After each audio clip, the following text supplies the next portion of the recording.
said hi. What are you doing? Hello everybody, welcome back. My name is Nelly and today I'm going to talk to you about why you should start digital planning in 2023 and how I use my digital planner. So you're probably watching this video because you purchased a digital planner, and I know they're going viral these days. Digital planning, digital journaling, iPad planning, it is everywhere. So you purchased a digital planner and you're like, what now? What do I do now? So the first thing is pretty obvious. Actually use the planner. Anything that you do in life, it's going to take practice. It's going to take you actually utilizing that thing that you purchase every single day so that you can incorporate it into your life. Planning and using planners can be so beneficial in your life, whether it's making you a little bit more organized or it's helping you just be more productive every single day. If you're someone who feels extremely overwhelmed all the time because there's just so many things added to your plate and there's an endless amount of things to do in the day, then planning and using a digital planner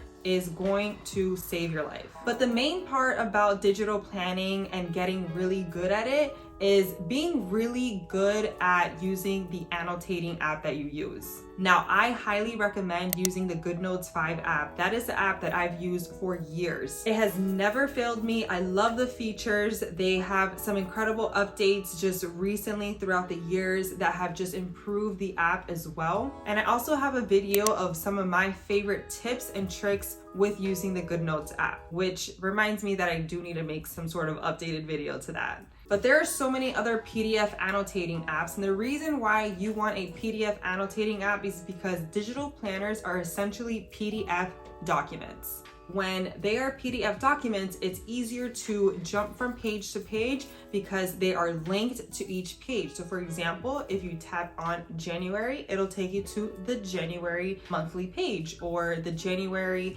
monthly hub or the 2023 Thrive Planner, for example. So getting good at using the annotating app is going to help you so much in digital planning. Knowing where the pens are, what kind of pen size you like, the color of the pens you want to use, the highlighters. Another great thing is knowing how to use the lasso tool for lassoing different stickers if you are someone who uses stickers. So one way that I use my digital planner is I actually use it to track my habits. If you watched one of my recent videos, I actually talked about my reading journey and how I recently read the book Atomic Habits, which has really inspired me to get much better at tracking my habits and actually using my habit tracker. Now there are so many habit trackers out there. You can even create your own habit tracker as well, but within the 2023 Thrive Planner, there is a habit tracker for every single month, which is something that I tend to utilize all the time. I basically just write down all of my habits and all of the empty spaces, and then throughout the month, I will mark off using the circles on the habit tracker which days that I actually completed the habit. Tracking your habits can help you improve on your quality of life depending on the kind of habits that you want to track. So for example, reading is a habit that I've been wanting to track for so many months. So one of my goals is being able to read every single day. And if I want to be even more specific on that goal, is I want to read for at least 30 minutes or like an hour a day, or now it's like literally 7 hours a day. It took time to build up that habit, and using my habit tracker was a great way for me to do that. Another way that I use my digital planner, this one's going to become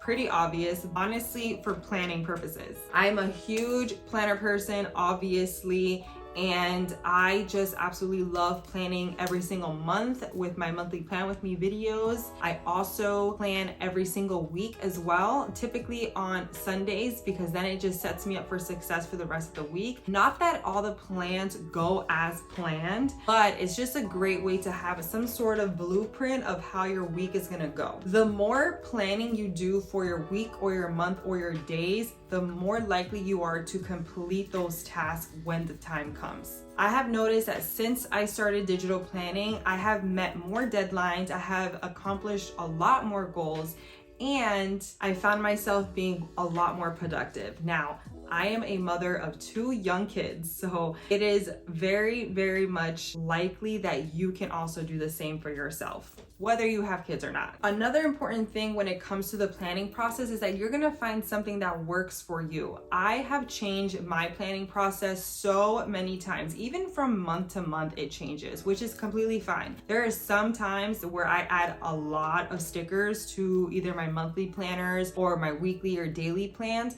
but there are times where I don't put any stickers or any embellishments because I just need to write down everything that's like in here down on paper or on my iPad so that I can just get a little bit more organized and not feel so jumbled up in my head. So you're gonna find what works for you, and it's gonna take time for you to get there, but you just have to start. Because there's so much creativity that can go into planning and embellishing your spreads, I highly recommend in the beginning to just get what you need to do, like to-do lists or deadlines, just get it all down and then do the embellishments or add the stickers later, because you don't want to spend too much time planning all day. Just spend all day writing your to-do list and not actually taking action on your to-do list, because that's going to be counterintuitive. That's like counterproductive. The complete opposite of what we're trying to achieve here. So basically what I'm trying to say is that the aesthetics of the planner is not everything. Like, it doesn't have to be the most important thing of the planner. Although if you want an aesthetic planner, then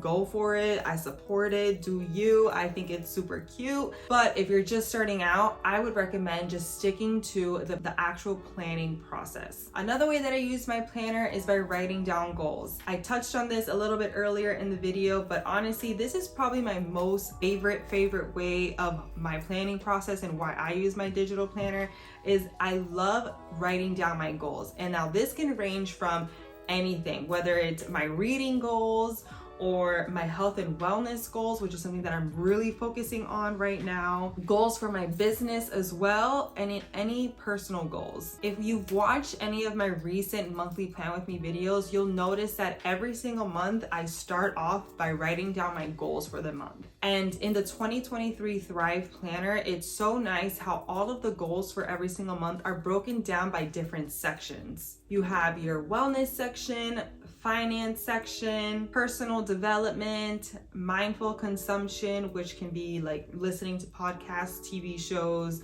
reading any books, any professional goals, spiritual goals, family goals, and then fun and recreational goals for the month, as well as vision boards. I'm a huge vision board person, and it really truly does work. Manifestation is real. I really believe in it. And if you work on a vision board, I promise you, you're going to love yourself. It is just such a fulfilling process. Now, I know a lot of times for vision boards, people put different pictures on it, which is completely fine. That's what I do. But you can also put any words that resonate with you. Maybe you have a word for the month or a word for the rest of the year. I would recommend putting that on your vision board. The reason that a vision board is so important is that you're putting your goals into actual images, and you're writing it down and being intentional with what that goal represents to you. You are much more likely to accomplish that goal if you have it written down, especially if you would have it associated with an image and it's right there in front of you.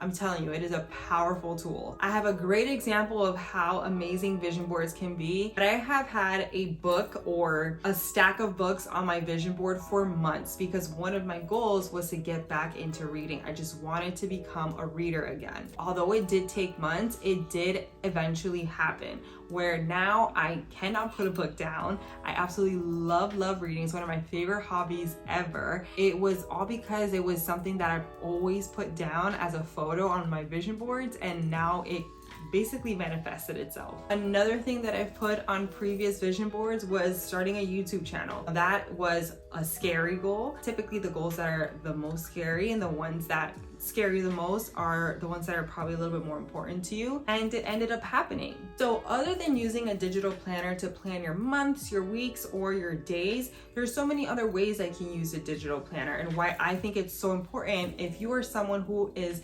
looking to get into digital planning in 2023, do it. Just do it. You're gonna save so much paper because you're gonna be planning on a device, whether it's an iPad or something else. And you're also gonna have an endless amount of colored pens and highlighters, an endless amount of stickers. Like, there's just so many benefits of digital planning. Not only feel organized and fulfilled, but it's just gonna be so much fun. And it's just gonna keep you motivated to just keep going. It's a practice that you have to do every day, especially if it's something that you really want to do. So that's just a few ways that I use my digital planner. I'm sure that there are other ways that you are going to be using yours as well, and I really hope that there is. If there was anything in this video that resonated for you, I would love to know about it. Just comment it down below. Also, if you want some more digital planning content, make sure you follow me on Instagram because I do post on there, mostly on my stories, but I have a bunch of reels on there on how I use my digital planner. So thank you so much for watching this video. I really appreciate you being here, and I'll see you on the next one.